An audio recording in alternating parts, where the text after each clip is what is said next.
รับฟังข่าวครั้งต่อไปเวลา 19 นาฬิกาติดตามข่าวที่นำเสนอไปแล้วได้ที่ www.thainews.prd.go.th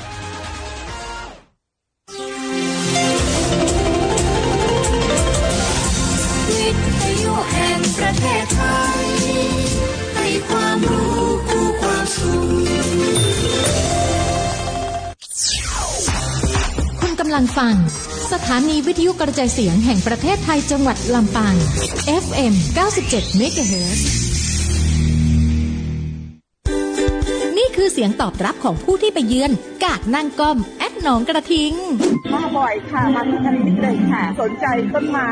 สภาพแวดล้อมที่เป็นธรรมชาติผมเป็นคนนครศรีธรรมราชครับมาเห็นกาดเขามีของขายเยอะแยะก็รู้สึกว่าประทับใจคือบรรยากาศทางเหนือนี่คือเป็นกันเองครับแบบง่ายๆสบายๆแอดนั่งก็แอดหนองกระทิงมาหลายรอบแล้วเจ้าเพราะกินมากขนาดเลยมีทุกอย่างที่เขาอยากกินเลยเจ้าตลาดที่เปิดโอกาสให้ผู้ขายมีแหล่งจำหน่ายสินค้าและหารายได้พิเศษ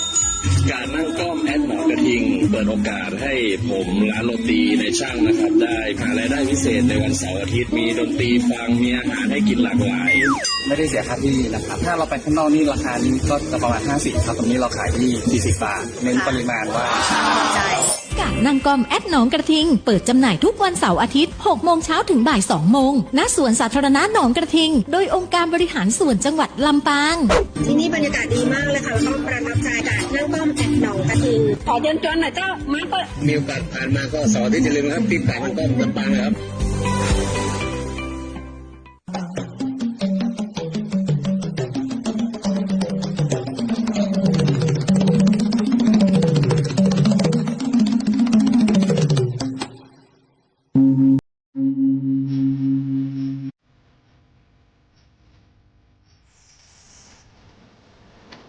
ลำปางยุคใหม่โปร่งใสสร้างสรรค์เท่าทันเท่าเทียมองค์การบริหารส่วนจังหวัดลำปางขอต้อนรับทุกท่านเข้าสู่รายการร่วมกึศร่วมใจก้าวไปกับอบจ.ลำปางโดยดีเจหนิงสุชาดา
เจ้าตอนรับทุกท่านเข้าสู่รายการห่วมขึ้นห่วมใจก้าวไปกับอบจ.ลำปางคุณผู้ฟังอยู่กับข้าเจ้าน้องหนิงสุชาดาปากันวันนี้นะเจ้าก็มีเรื่องราวข่าวสารตีมาอัปเดตให้กับคุณผู้ฟังได้รับฟังกันโดยเฉพาะหลายท่านนะเจ้าตีจะไปงาน Grand Opening ลำปางเกตเวย์นะเจ้า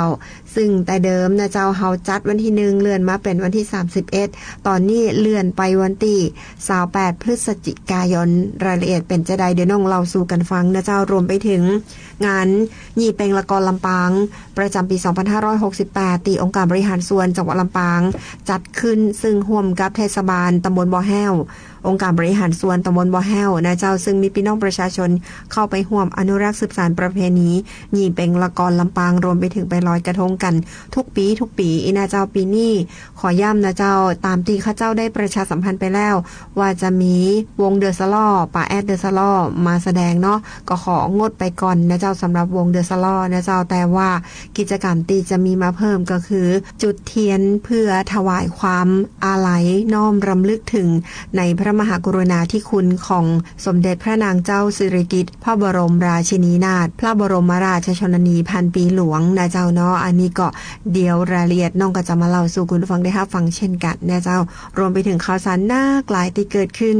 กับงานลงสะเปาเจ้าละกรเนี่ยเจ้าเปิ้นก็จะตามปกติแต่ว่าช่วงของมหรสพรวมไปถึงเนี่ยเจ้าศิลปินต่างๆก็ของงดเหมือนเดียวกันเนี่ยเจ้าแต่ว่าสะเปาลอยน้ำรวมไปถึงสะเปารถใหญ่ก็ยังมีเหมือนเดิมเนี่ยเจ้าเนอรายละเอียดต่างๆเดี๋ยวน้องปิกมาเล่าสู่คุณผู้ฟังได้รับฟังกันเพราะว่ามีหลายท่านติดตามลามตัวแล้วก็โทรศัพท์สอบถามน้องมานะเจ้าว่ากิจกรรมจะมีเป็นจะได้พ่องอีนะเจ้าอย่างไรแล้วน้องก็จะเอารายละเอียดเรื่องนี้มาเล่าสู่คุณผู้ฟังได้รับฟังกันกับรายการห่วมขึ้นห่วมใจก้าวไปกับอบจ.ลำปางโดยฝ่ายประชาสัมพันธ์สังกัดกองยุทธศาสตร์และงบประมาณองค์การบริหารส่วนจังหวัดลำปางเจ้าอำนวยการผลิตโดยนางสาวตวงราช ลมสุนทรนายกองค์การบริหารส่วนจังหวัดลำปางท่านนายกท่านต้องการให้ช่วงเวลานี้เป็นช่วงเวลาของพี่น้องประชาชนทุกหมู่เหล่าทุกคนที่จะมาแสดงความดีอีนะเจ้าหรือว่าน้องๆหนูๆลูกหลานคนบ้านเฮาจะมีเรื่องเล่าอะหยังแชร์ประสบการณ์ในการรับรางวัลที่ไหนต่างใดหรือโรงเรียนและก็สถานศึกษาต่างๆหากว่าอยากจะให้น้องๆได้มาร่วมรายการร่วมขึ้นร่วมใจก้าวไปกับอบจ.ลำปางก็บ่ดีลืมนะเจ้าเอาเรื่องราวดีๆมาเล่าด้วยกันตัดนี้เพื่อจะเป็นกรณีศึกษาหรือว่าเป็นไอดอลของน้องๆหลายๆคนที่อยากได้รางวัลแบบอีพ่องว่าปีๆเปิ้นยะกันจะได้นะเจ้าเปิ้นตั้งใจเรียนจะได้หรือเปิ้นฝึกฝนจะได้ในการได้รับรางวัลนั้นๆมานะเจ้าเนาะก็สามารถมาแชร์ประสบการณ์ได้ทำหนังสือเรียนถึงท่านนายกองค์การบริหารส่วนจังหวัดลำปางเรื่องขอความอนุเคราะห์ประชาสัมพันธ์ในรายการวิทยุตะอันนะเจ้ารายละเอียดต่างๆบอกมาในฮั่นเลยนะเจ้าลุงหนิงก็จะได้เรียนเชิญทุกท่านมาตามวันเวลาที่เฮากำหนดนะเจ้าแล้วก็ให้น้องๆลูกหลานคนลำปางได้มาออกรายการร่วมขึ้นร่วมใจก้าวไปกับอบจ.ลำปางด้วยกันตัดนี้นะเจ้าตังสวท.ลำปาง FM 97 MHz กรมประชาสัมพันธ์นะเจ้าเนาะยินดีแต่เอาละเจ้าก็เดี๋ยวเฮาไปพักฟังเพลงกันก่อนนะเจ้าเฮามารวมน้อมรำลึกในพระมหากรุณาธิคุณสมเด็จพระนางเจ้าสิริกิติ์พระบรมราชินีนาถพระบรมราชชนนีพันปีหลวงด้วยกัน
เจ้ามาถึงในช่วงนี้นะเจ้าขอประชาสัมพันธ์กับงาน Grand Opening ลำปางเกตเวย์นะเจ้าอาคาร4หลังตีหลายท่านหู้เนาะคือทิ้งล่างมาเมื่อนี่นะเจ้าองค์การบริหารส่วนจังหวัดลำปางก็เลยปรับปรุงคุณผู้ฟังเจ้าก็เป็นลำปางเกตเวย์นะเจ้าห้องได้ว่าเป็นศูนย์รวมแห่งการเฮียนหู้และเศรษฐกิจสร้างสรรค์คุณผู้ฟังเจ้าเป็นประตูสู่ล้านนาเลยทีเดียวนะเจ้าตีบริเวณลานพระบรมราชานุสาวรีย์สมเด็จพระนเรศวรมหาราชนะเจ้าอาคาร4หลังประกอบไปด้วยอาคารตั้งหน้าก็คือ Vital Cafe นะเจ้าเนาะซึ่งเป็นคาเฟ่ของผู้สูงอายุเจ้า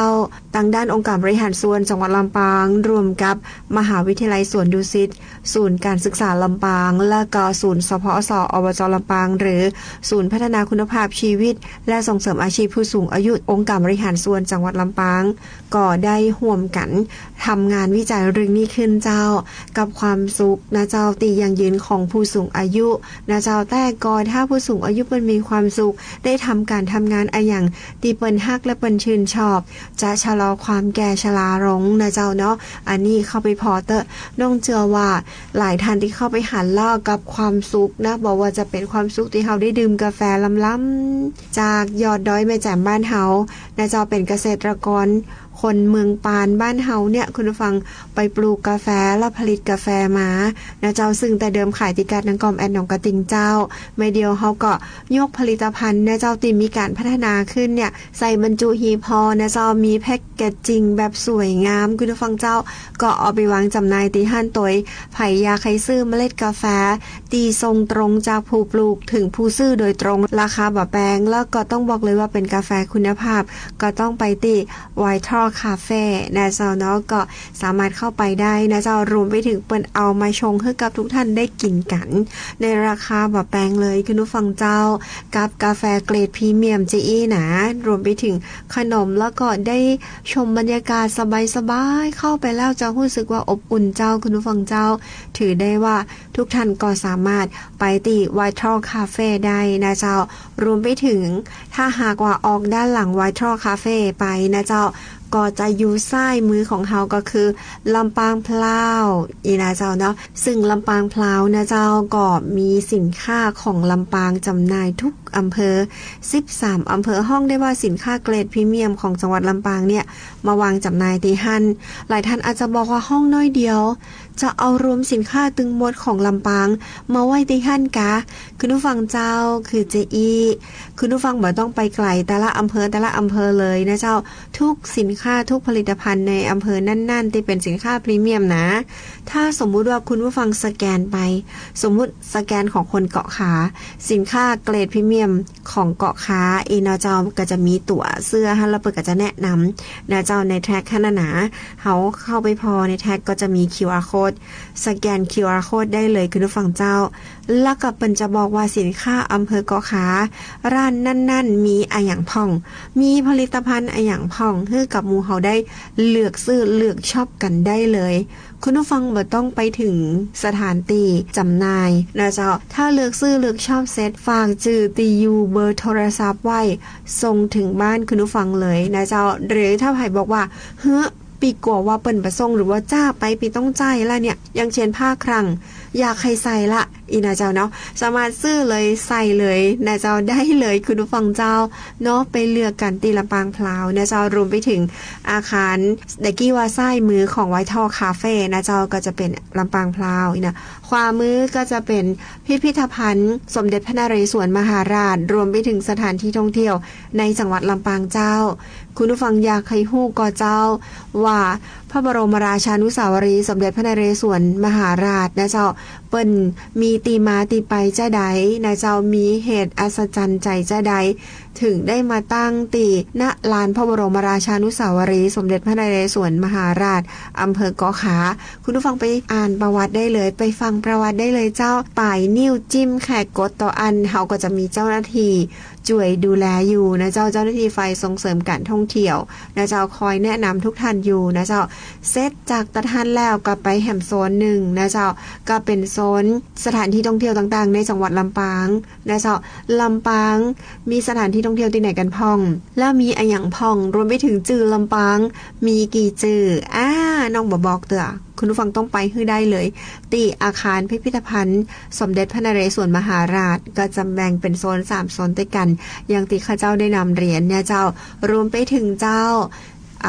ทัดกันไปหำน้อยนะเจ้าหลังตีซีก็จะเป็นอาคารศูนย์ข้อมูลนักท่องเที่ยวก็จะมีเจ้าหน้าที่ฝ่ายส่งเสริมการท่องเที่ยวสำนักปลัดองค์การบริหารส่วนจังหวัดลำปางให้ข้อมูลสถานที่ท่องเที่ยวต่างๆกับทุกท่าน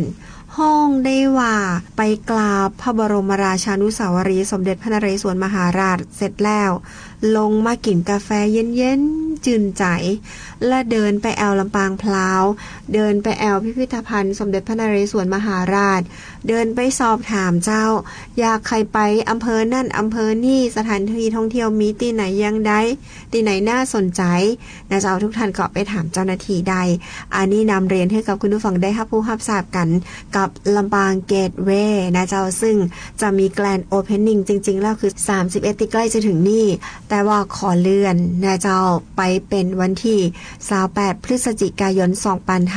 2568ฝากประชาสัมพันธ์ฝากทุกท่านที่ได้ยินอยู่นะเจ้าว่างานแกรนด์โอเพนนิ่งลำปางเกตเวย์ตีลานพระบรมราชานุสาวรีย์สมเด็จพระนเรศวรมหาราชกับล้าน Vital Cafe นะเจ้าเนาะเปิดเลื่อนจากวันที่31เป็น28พฤศจิกายนแน่เจ้าเนอฝากประชาสัมพันธ์จิมเอาละเจ้าว่าเนี่ยกว่าหลายก็เดี๋ยวเฮาไปภาคฟังเรื่องราวดีๆแล้วก็เพลงพระราชกรณียกิจต่างๆขององค์สมเด็จพระนางเจ้าสิริกิติ์พระบรมราชินีนาถพระบรมราชชนนีพันปีหลวงกันจ้ะ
รต้องการขยะยกมือขึ้น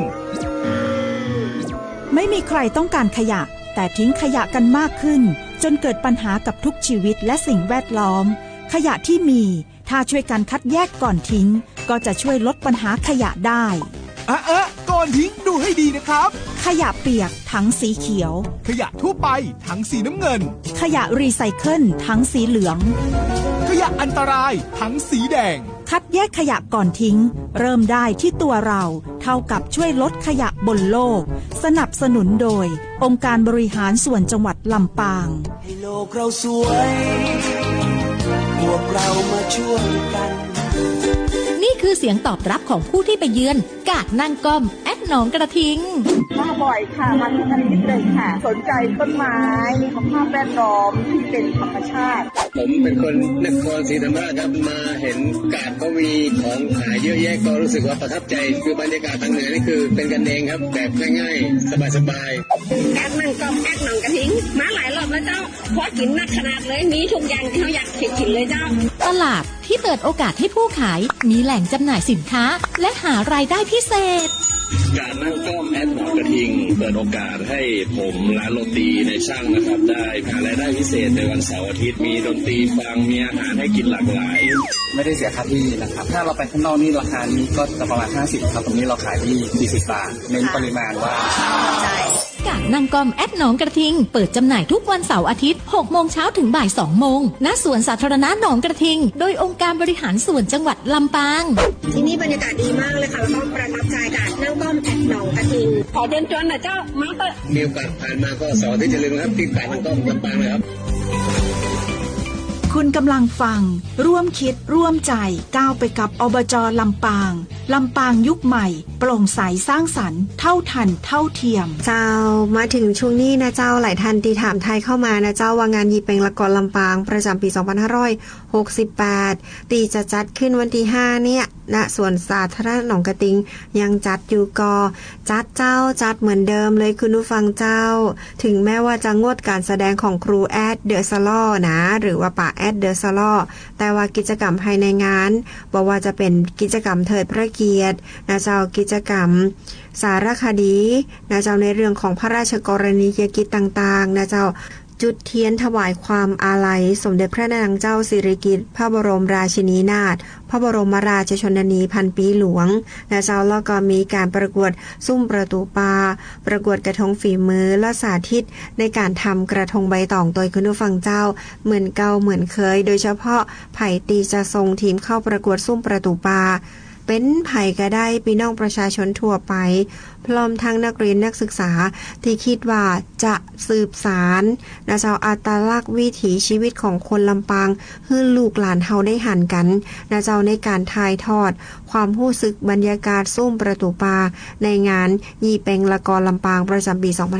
2568ที่สวนสาธารณะหนองกระทิงขจายสมัครนะเจ้าเนอคุณผู้ฟังเจ้าเพราะว่าฮับแค่8ทีมต่ออันรวมไปถึงกระทงฝีมือตัวขจายนะเจ้าเนอจ้าบ่ได้นะเดี๋ยวว่าข้าเจ้าบอกนะเจ้าตกลงว่างานยีเป็งละกรลำปางประจำปี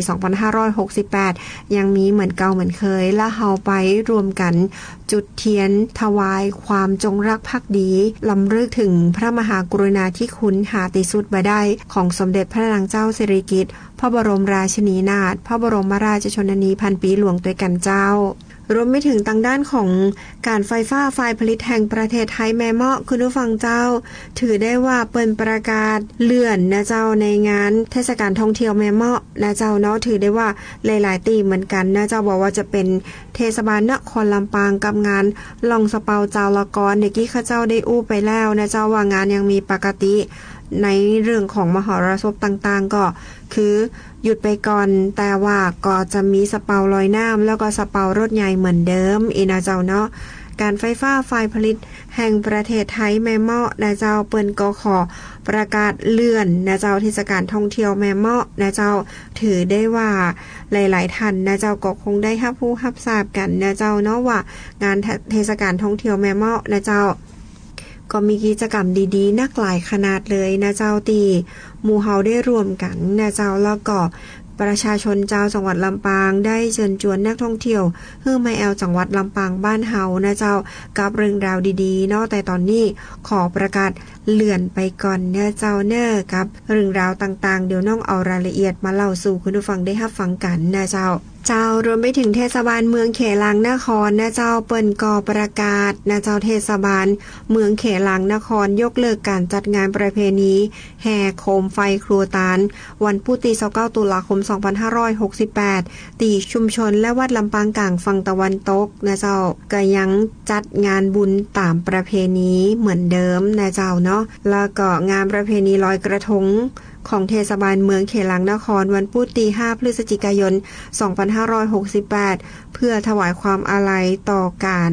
เสด็จสู่สวรรคาลัยของสมเด็จพระนางเจ้าสิริกิติ์พระบรมราชินีนาถพระบรมราชชนนีพันปีหลวงนะเจ้าก็จึงได้ขอประกาศนะเจ้ายกเลิกการจัดงานนะเจ้างานประเพณีแห่โคมไฟครัวตาลวันพุธที่29ตุลาคมแล้วงานประเพณีลอยกระทงของดีเทศบาลเมืองเขลังนครวันพุธที่5พฤศจิกายน2568นะเจ้าเนาะอันนี้ก็เป็นเรื่องที่ฝากประชาสัมพันธ์มาตัดนี้นะเจ้ายินดีและขอบคุณจัดนักสำหรับคุณผู้ฟังนะเจ้าที่อยู่เป็นเพื่อนกันนะเจ้าแล้วก็เรื่องราวอะหยังอูเอิญฝากประชาสัมพันธ์มาต่างรายการห่วมขึ้นห่วมใจก้าวไปกับอบจ.ลำปางเพื่อเป็นประโยชน์กับพี่น้องประชาชนเจ้าจังหวัดลำปางยินดีนะเจ้าข้าเจ้าน้องหนิงสุชาดาอยู่เป็นเพื่อนคุณผู้ฟังเจ้า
เสาร์อาทิตย์นี้ไปแอวกาดนั่งก้อมแอดน้องกระทิงกันนะคะ ฟังเพลงเพราะๆดนตรีในสวน ดื่มด่ำไปกับกาแฟสดและเครื่องดื่มหลากชนิด เลือกซื้อของกินของใช้ที่หลากหลาย ทั้งอาหารข้าวขนมหวานสินค้าเกษตรปลอดภัยสินค้าโอท็อปชุมชนและยังมีศูนย์สุขภาวะให้บริการด้านการแพทย์แผนไทยอีกด้วยจะช็อปชิมชิลเช็คอินกันได้ที่กาดนั่งก้อมแอดน้องกระทิงตั้งแต่ 6 โมงเช้าถึงบ่าย 2พื้นที่แห่งความสุขสำหรับทุกคนกาดนั่งก้อมแอดน้องกระทิงโดยองค์การบริหารส่วนจังหวัดลำปางเจ้าช่วงนี้นะเจ้าอากาศแปรปรวนคุณผู้ฟังเจ้าแล้วก็กรมอุตุนิยมวิทยาประกาศ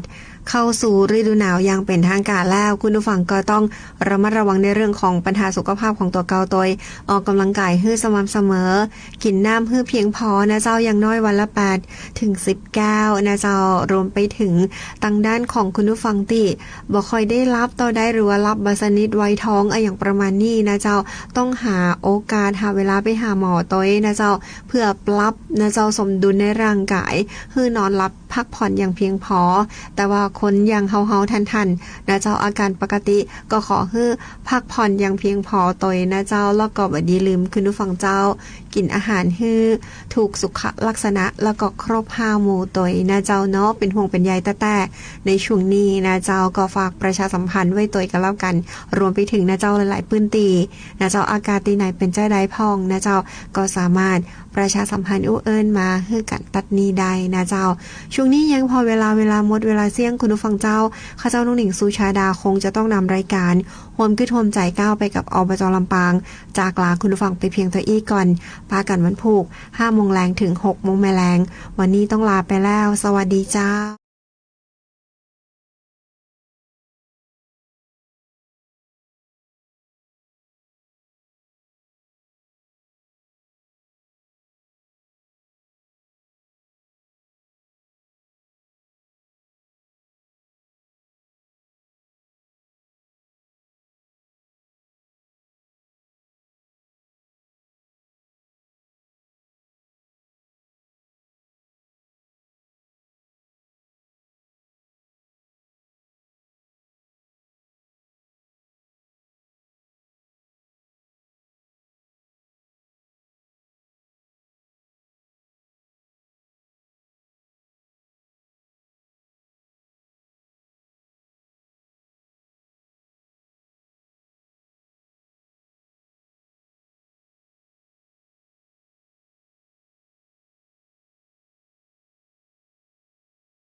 คุณกำลังฟังร่วมคิดร่วมใจก้าวไปกับอบจ.ลำปางลำปางยุคใหม่โปร่งใสสร้างสรรค์เท่าทัน